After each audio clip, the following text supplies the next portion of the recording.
Look at that! Wow! Oh, mate, have you finally brought me a car that all I need to do is give it a little polish and send it on its way? It certainly looks like that, doesn't it? It's not like the normal rusty wrecks I'll bring you back. Oh, amazing. It is a proper thing, this. Mate, it really is. How's it drive? It's a belting car. You know, when Toyota and Subaru got together, they do know a thing or two about making proper dynamic sports cars. And this, the chassis in it is unbelievable. It's so stiff, it's so strong. What's missing, though, is power. Yeah. So what we need to do is make it that brilliant car. Let's STI this one. It's the right colour. Yeah. All we got to do is bolt a great big turbo to it, do some little design features on it, and give us the car that Subaru should have given us in the UK. Before we do that, though, we want to make sure it can handle the extra power. Things like gaskets. As far as I remember, they didn't use sort of traditional cork or rubber gaskets in the engine of these. They used like an adhesive sealant, and they do leak over time when the car's been left for a while. It leaks.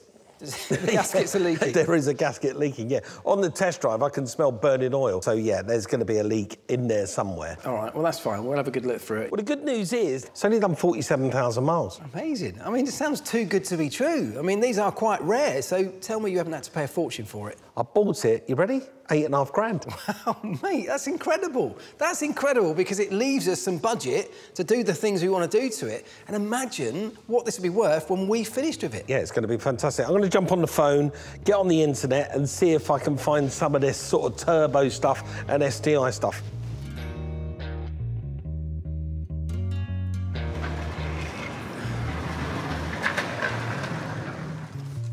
What an amazing car.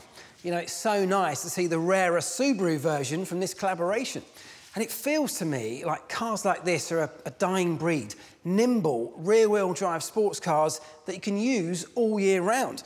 And with its slick gearbox and great handling, it's got almost all of the right ingredients for that brilliant blast down the B roads, apart from what's under your right foot. But that's where we come in. All it needs is some tweaking under the bonnet, on the suspension, and a few little magic Mike touches on the design, and we can turn this standard Subaru into a super STI Scooby. Now, Mike's already told me about 1 or 2 oil leaks, and I can even see the signs of them already. But if we're going to put a turbo onto this, we're going to start putting the engine under more strain and more load. So I want to do a number of checks to make sure this engine's in good enough condition to handle that extra horsepower. But because of its unusual design and layout, it can be tricky to access some of the key parts. So fixing the leak might not be as straightforward as someone first thought it might be. Mike, pop over here a sec, mate.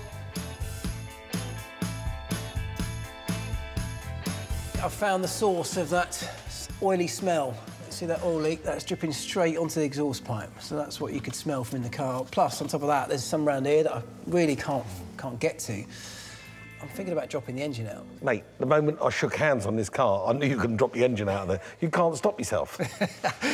But look, what I was going to say was you might want to just, you know, rein in that excitement of putting a turbo on it, because until I can get it out and get access to everything, I want to do some more checks to make sure that this engine can even take a turbo.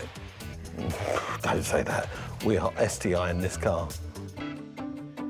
We're on a mission to create a bespoke Subaru BRZ by giving this car the STI makeover it never got and more than deserves.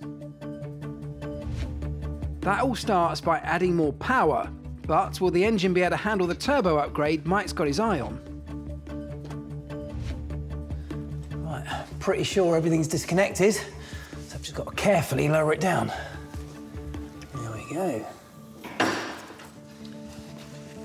I'm starting by running a compression test. This will give me an idea of what condition the engine's valves and seals are in. And crucially, whether or not they've got enough life in them to handle the addition of a turbo. Because if we find they don't, then our STI plan is out of the window. So with the spark plugs removed and my pressure gauge attached, I can get started. Now, I'm less concerned about the exact number that shows up as a reading on that gauge, and more concerned that when I go around all 4 cylinders, the number's very similar to each other, because what that'll tell me is that there's no problem in any one of those 4 cylinders.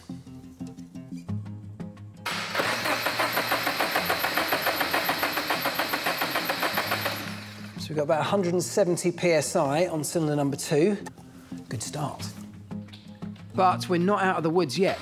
For a clean bill of health, I need the other cylinders to all clock similar numbers. If any show up lower, then we're likely to have a weak link somewhere in the engine. And if I can't find it or fix it, then it's bye-bye turbo. Right, last one. If we don't see around 170 psi on the gauge, then our turbo upgrades are no-go.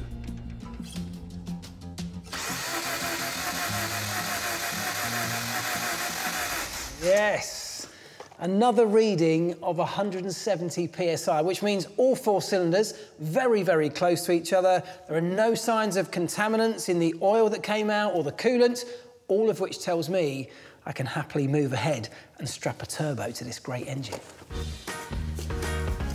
But before I can do that, I need to sort out the oil leaks I could see when the car was up on the ramp.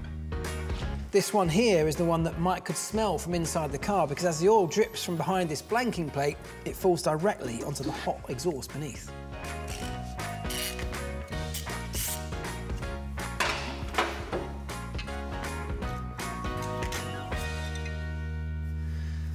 Oh yeah, okay.